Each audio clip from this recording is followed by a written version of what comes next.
Banyak yang sepele. Inilah 5 penyebab sholat menjadi tidak sah yang sering dilakukan kaum muslim. Kesalahan ini sering dianggap remeh karena terlihat sederhana, padahal dampaknya sangat besar terhadap ibadah kita. Yang pertama dan yang paling sering terjadi adalah saat mengucapkan takbiratul ihram. Banyak orang melafazkan Allahu Akbar hanya di dalam hati, tanpa suara sama sekali.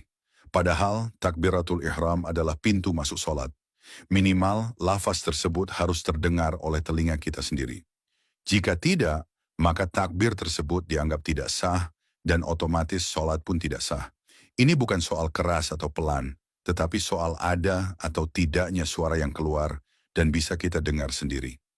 Kesalahan kedua yang juga sering dilakukan adalah membaca surah Al-Fatihah tanpa suara, hanya dibaca di dalam hati. Padahal Al-Fatihah adalah rukun solat yang tidak boleh ditinggalkan. Membaca Al-Fatihah bukan sekadar menggerakkan hati atau pikiran, tetapi harus ada bacaan yang keluar dari lisan dan terdengar oleh telinga sendiri. Kesalahan ketiga adalah saat membaca tahiyat akhir. Banyak orang terlalu fokus ingin cepat selesai, sehingga bacaan tahiyat akhir hanya dilafazkan dalam hati. Padahal tahiyat akhir termasuk rukun solat yang wajib dibaca dengan suara yang bisa didengar oleh diri sendiri. Kesalahan keempat yang sering luput dari perhatian adalah membaca sholawat kepada Nabi Muhammad Shallallahu Alaihi Wasallam dalam tahiyat akhir tanpa suara. Padahal sholawat tersebut adalah bagian penting dalam sholat. Sekali lagi, ukurannya bukan keras atau lirih, tetapi harus ada suara yang keluar dan bisa kita dengar sendiri. Kemudian kesalahan kelima adalah saat mengucapkan salam pertama. Banyak orang mengucapkan salam hanya di dalam hati, atau sekadar menggerakkan bibir tanpa suara. Padahal salam pertama adalah penutup sholat yang wajib dilafazkan dengan suara yang terdengar oleh telinga sendiri. Semua kesalahan ini terlihat sepele, namun sangat menentukan sah atau tidaknya sholat kita.